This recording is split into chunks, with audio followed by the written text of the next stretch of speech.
Welcome back to Lefner's Life Hacks. This is Sleep Hacks. I'm going to talk about things to help you sleep better. Now, I'm not going to talk too much about the obvious stuff. Let me just kind of cover them real quickly, but I want to get into the meat and the potatoes of the hack part of things. The quick and easy, obvious factors a lot of people should know about is turn off your phone, turn off the TV at 8 p.m., no digital at bedtime. Digital media tends to keep your mind sort of wired, and there's some sort of a dopamine chase, especially when you're scrolling on social media. Importantly, the blue light that comes out of your electronics interferes with your circadian rhythm, so it can keep you up for a certain amount of time after viewing screens on your electronics. So no electronics after 8 p.m. or, a couple hours before your bedtime anyway. Use the bed just for sleep. Don't watch movies in it. Don't do entertainment in it, etc. You want your brain to associate the bed with sleep. So really just only use your bed for sleeping on. Use a couch or something else comfortable for whatever things you would otherwise use your bed for. Try to get magnesium and zinc in your diet, especially magnesium. These are minerals which will help you sleep better. Make sure you get lots of exercise in your day. Exercise helps you sleep. Make sure you don't have caffeine after, midday, 2 p.m., I think. I kind of push that, but it's maybe a bit different for each person depending on their tolerance of caffeine. Try to cut out alcohol entirely if you can. I just recommend never drinking alcohol. It's terrible for your body. But in particular with sleep, at least try to really tone it down, moderate, have as little as possible if we're trying to improve our sleep. So here's my first real hack. Bose Sleep Buds 2 or Anker Sleep A20. These are two products that go in your ear like an earbud, like a standard earbud, but they're very small. Unlike standard earbuds that connect through Bluetooth to your phone or whatever, these devices can't stream audio. They cannot play anything except for a handful of select noises like brown noise and white noise and some things like crashing waves and the forest or birds chirping and things like this.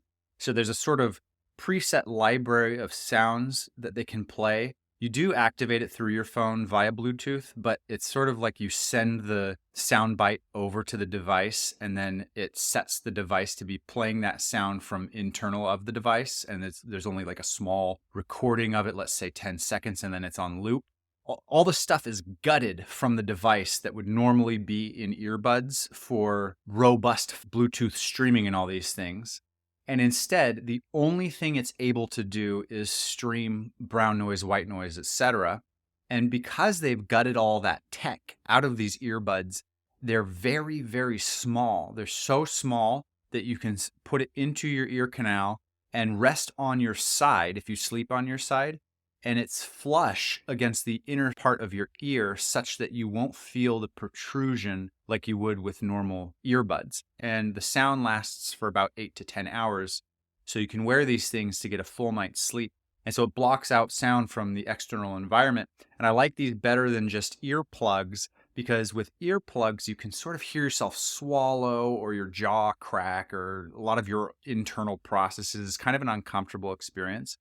And because all they do is cover your ear, some sound still gets in. These sleep buds, the Bose Sleep Buds 2 and the Anker Sleep A20, they cover your ear canal like earplugs would, and they emit sound into your ear to add an extra layer of sound masking. So I discovered these things, it was like 4 years ago, and I have a hard time sleeping without them now. I'm a light sleeper, so any sound in the environment wakes me up very easily. I really swear by these things. I use the Bose Sleep Buds too, but it looks like they're discontinued. They no longer make it, so I don't think you can find those. So you might be stuck with the Anker Sleep A20. There are some other ones like the Quieton and the Quiet Comfort and the Maz Fit and stuff. They're just not that good. From the reviews that I've seen, they're nowhere near the quality of the Bose Sleep Buds and the Anker Sleep. So that's my first sleep hack. Okay, and this is the real meat and potatoes of this episode. The real sleep hack is meditation. I'm going to be talking about mindfulness and meditation a lot in this series, so there's going to be a lot of repeat. Meditation helps you get to sleep. It also helps you stay asleep because of the effects that it has on your brain and mind over time. But our primary focus right here is getting to sleep.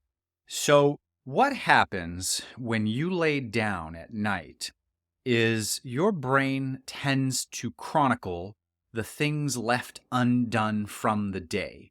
There's a sort of mental to-do list, whether you know what that to-do list is or not. Worse, if not, your brain will start collecting all the things that needs doing, and it'll be a little bit in overdrive because you haven't taken maybe the time to put these things in a to-do list. It goes beyond the things left undone for the day and extends into the past and the hurts and the discomforts of life and the things into the future, things you're working towards a year hence, and so on. This is called rumination. This is your brain on autopilot, cycling through the things and taking inventory of everything that you didn't have time to think of during the day. This is rumination. And the part of the brain active during this phase is called the default mode network of the brain, the DMN. The default mode network captures centers of the brain associated with really negative things. So I'm just going to read from Wikipedia. The large-scale brain network primarily composed of the dorsal medial prefrontal cortex, posterior cingulate cortex, precuneus, and angular gyrus. And if I hover over the posterior cingulate cortex, we see the limbic system in there. The limbic system is associated with emotions and emotional responses. You'll get a lot of emotions coming up when you're ruminating at night. I'm sure you're well aware. You might be thinking of hurts or conversations that you had that could have gone another way. You sort of have these fake debates and try to win it in your mind and whatnot. And so the default mode network is associated with depression and anxiety and even Alzheimer's. So the idea is that if you let your brain act on autopilot, is another good word for the DMN, autopilot. The autopilot functioning of your brain is not what you want. You want that autopilot part to be active as seldom as possible, but especially when you're trying to get to sleep. And the way you do that is you focus. You focus your mind, you attend to something, and that is going to activate sort of the antithesis of the default mode network called the task forward network or the task positive network, the TPN. Sort of resides primarily in the prefrontal cortex. It's where all of your really heavy thinking comes from. Focused, deliberate thinking on purpose. Now, you may think that to activate the task positive network by thinking on purpose, thinking hard, that would keep you up because you're attending to something, but it's not the case. Being present in the task positive network and deactivating the default mode network means that you're taking your mental resources out of the ruminative cycle, and it is that ruminative cycle that keeps people up at night primarily, unless there's other health considerations at play. But when it's just the standard run-of-the-mill mental things that keep us up at night, it is rumination, and rumination is a consequence of the brain on autopilot, thinking on accident. So the way you kick yourself out of the DMN and into the TPN is to think on purpose, to focus, or to attend. And what is that? That's meditation, or that's mindfulness. Now, meditation, you think about counting your breaths or doing body scans. Those are legitimate. I want to take you all the way back to sort of old wives' solution here, which is counting sheep. Counting sheep. We've been doing this since the dawn of time. You imagine sheep jumping over a fence and you count them as they do. 1, 2, 3, 4. There's no difference as far as the brain's functioning between that and counting your breaths or doing a body scan. I think that counting breaths and body scans maybe have a bit of other mental perks, especially body scans. You become mindfully present and aware of your body's functionings and the feelings and sensations of your body. And that comes in handy later. For example, in mindfulness practice, when you have a negative experience, a negative emotion, rather than necessarily assessing the emotion for what may have caused it and how to handle the situation with skill, instead, a common practice is to just pay attention to the emotion itself or the experience itself, especially in your body. Let's say you tense up, you get angry. Well, you're going to experience that somewhere, like maybe your chest or your muscles will tighten, your jaw will tighten. So when we learn to attend to the parts of our body that sort of activate under certain circumstances, and that becomes a practice that we practice frequently throughout the day, then before you even start to have the emotional experience, your physiological response will kick into play, and you will catch that. You'll attend to the physical experience, and you'll say, aha, I'm about to get angry here. And you can sort of catch yourself before it happens just by attending to your physiological response. You're not trying to prevent the emotion necessarily, but just the fact of attending your emotional response, the emotion may dissipate because you're focusing your attention elsewhere. Very similar practice to what we're doing here. So when you're trying to go to sleep and your mind is wandering and you're daydreaming or ruminating, your brain is on autopilot, you're likely going to be having negative emotions, typically stressful and anxious. And by attending to your body, by focusing and placing your attention and your mental resources on the physiological responses, or simply attending to your body through a body scan, which I'll talk about in a bit, you're taking your mental resources away from that bad stuff and you're diverting it to the good stuff. And then what happens, interestingly, is while you're counting sheep or you're counting your breaths or you're doing a body scan or whatever you want to do, bam, you're asleep. Maybe takes 10 minutes, 20 minutes. It depends. It's different for everybody. For me, it only takes 5 minutes because I've been doing this a while now. And you just go to sleep a lot faster because your brain isn't trying to stay awake to take inventory of all of these life matters. Okay, so a body scan. This is a good one, typically done for sleep. What you do is you sort of pay attention to the various parts of your body from head to toe or toe to head. So you focus on your toes. What do your knuckles feel like? What does the skin around your toes feel like? What does the blanket feel like on your toes? You pay a lot of attention to the details of the feelings of your bodily sensations. You travel your way up. Once you get to your organs, like your stomach, you can feel your stomach going up and down. And what is the pressure of the blanket on your stomach? And what does it feel like to have your breath push your stomach up and exhaling it, having it lower, and all these things? So that's a really good practice. This is a bit controversial. I personally don't think it matters what you focus on at all. I don't think it is of consequence whatsoever what your attention is to, as long as you are attending and thinking on purpose. And the reason I say this is controversial is because what I do is I actually think about work or tomorrow's tasks ahead of me. I do some planning or some computing or some problem solving. But the difference between doing it via the task positive network, thinking on purpose, and the default mode network is let's say I have a to-do that I know needs doing, taxes, for example. And tomorrow I should probably work on it after work for an hour or two. If when I'm in bed, I really focus and attend the sequence of steps that I'm going to tackle tomorrow within an hour, exactly what do I think I can accomplish? Which step should I start with? How long do I think that will take? What are all of the micro steps within that step? Once that's done, what's that next step? And try to really focus on how long it would take to do these things to confine it within an hour. This is very mindful focus on the task at hand. However, if I were to just lay down and let my mind wander randomly, it will land on taxes all on its own with or without my help. But it'll cycle it. It won't actually do any problem solving. It will sort of keep it tumbling, keep it mulling. When I mindfully focus on the exact sequence of steps that I need to perform for an hour's block of time, there's a sort of beginning and an end, and then a roger, push that away, and I move on to the next thing. And interestingly enough, I actually just fall asleep usually before I'm finished coming up with some sort of a plan for tomorrow. But the difference is that I'm thinking very deliberately and very attentively about these things, as opposed to letting my mind just tumble it over like a washing machine and ruminate on the thing. So mindfulness and meditation to go to sleep. That's my ultimate sleep hack in all of my exploration of sleep. Because I used to have really, really bad sleep, pretty severe insomnia. And I used to take medication to try to treat it. And then eventually I learned a few of these tricks. And to me, this is the number one thing that has helped me the most is meditating to go to bed. Now, the final hack in this episode is reading. Reading a book is very similar to meditating.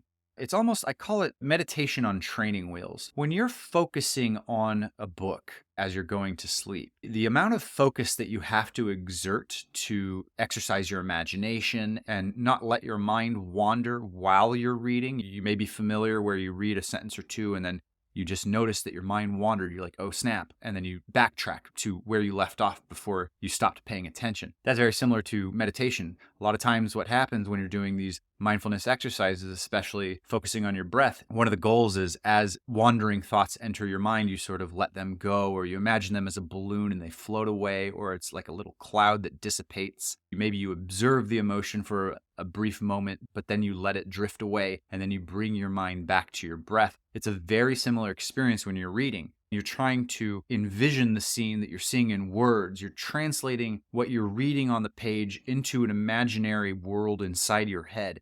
And it's not the easiest thing in the world compared to watching TV or scrolling on your phone. When you do those things, primarily your default mode network is active. But when you're reading, you're really pushing into the task positive network. It's very focused, very attentive. It's not quite as distilled or concentrated, sort of like the pure essence of mindfulness isn't entirely at play when you're reading a book. It's very focused and attentive, but maybe a little bit less so than just meditation in the raw, which is why I call it meditation on training wheels. But it just gets the job done. And so if you find it difficult to meditate at night, maybe it's just too stressful for you, or it feels like a chore. It really is. Meditation is the gym for the brain. It's how you keep your mind sharp and improve mental wellness. They recommend a 20-minute meditation regime every day, similar to going to the gym for, let's say, 20 or 30 minutes to keep your mind healthy, just like your body. Some people just don't enjoy meditation. They find it difficult to do. It's too challenging. Then read a book. It's the next best thing, and it is almost nearly as effective. Indeed, if I read to go to sleep, usually I don't last a couple pages before I'm out. And oftentimes I'm very excited to read the book. I'm kind of disappointed that I fall asleep so fast because that's typically my only time to read is at night. And so if I turn on the Kindle and then I read 2 pages and I'm snoring right away, it's like I didn't get that session that I was going for. Now, I did mention not to use your digital devices, your electronics before bed. A Kindle or an e-reader is a different story. It's just technologically, the lighting they use, the light source for these things, instead of it being backlit on an LCD or whatever, they have lights sort of on the sides that shine onto the beads that drive this thing. I don't remember exactly how this stuff works, but these e-readers are very similar to if you were to have a night light affixed to a book, but even better because the light that they emit, because they're targeting people who are using it for bedtime, you can have it remove all the blue light and you can dim it down pretty significantly. So the light that comes out of an e-reader like a Kindle is a different type of light than comes out of your tablet or your phone or your computer. It's much more conducive to sleep than what comes out of a mobile phone. If you're looking for an e-reader, I'm personally a fan of the Kindle. It's just the easy solution. They're cheap. They're about $100. They're tied up to the Amazon Kindle store. It's just the path of least resistance for sure. The one downside of a Kindle is you can't read PDFs very effectively on it. When you try to convert your different book formats to a Kindle, PDFs tends to get the worst support. So if you're looking for an upgrade, I would go for the Onyx Books, ONYX BOOX. They have like the Note Air 3 and the Palma.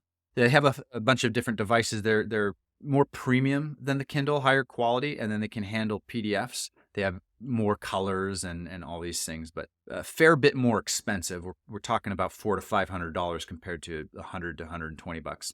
So what I would do is, if you're new to all this, if this is sort of news to you, I would actually start by reading first and graduate yourself into meditation, because I find that reading is a really easy pill to swallow. It's entertainment in a sense. And so if you were inclined to scroll on your phone or to watch a movie before bed, then you're sort of scratching that itch with a different twist by reading. So it's almost like you're not losing anything in the process. And it's just easier to get into. It's enjoyable. And you're using so much of the task positive network and keeping your mind occupied through attention and focus away from the default mode network, and it will work.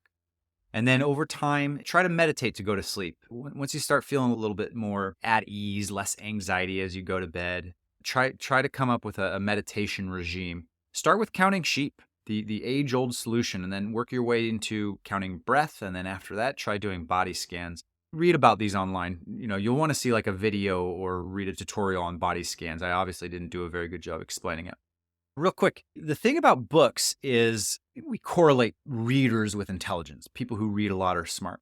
And the interesting thing I've noted in my life is we don't care what they read. If we mark somebody as a reader, an avid reader, and maybe they just love fiction and that's all they read is sci-fi and fantasy, we sort of lump them in with this intelligentsia. I don't think that's on accident.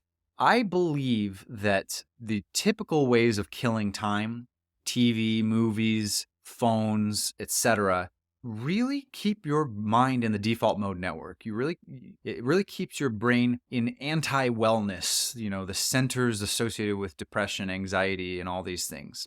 When you read, you are activating the task positive network. You are flexing mental wellness. You're essentially working out your brain. But not because you're consuming knowledge necessarily. Of course, that's the next step up. Ideally, you're reading nonfiction and then you're expanding your knowledge. But even just by reading fiction, you're improving your mental wellness. You're not expanding your knowledge, but you're improving your mental wellness.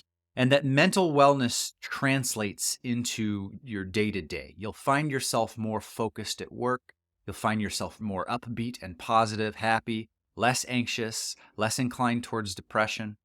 So I believe that people who read a lot are actually very mentally fit in a way, similar to people who go to the gym. It's almost like if reading nonfiction history books and technical books is really like pumping iron equivalent at the gym, is like doing bench presses and squats, then reading fiction might be akin to yoga. So that's it. Reduce your digital intake after 8. Magnesium and zinc if you can. Reduce caffeine. Go for 2 p.m. Try not to drink alcohol. I know it's hard for some people, but really try to cut back on alcohol. It's going to be a killer of sleep.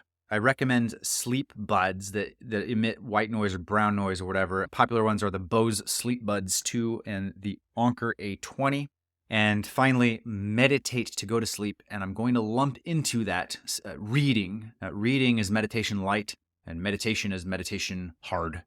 And the whole point of meditation is to get your brain out of the ruminative cycle associated with anxiety and depression called the default mode network and into the focused, attentive, clear part of your brain called the task positive network.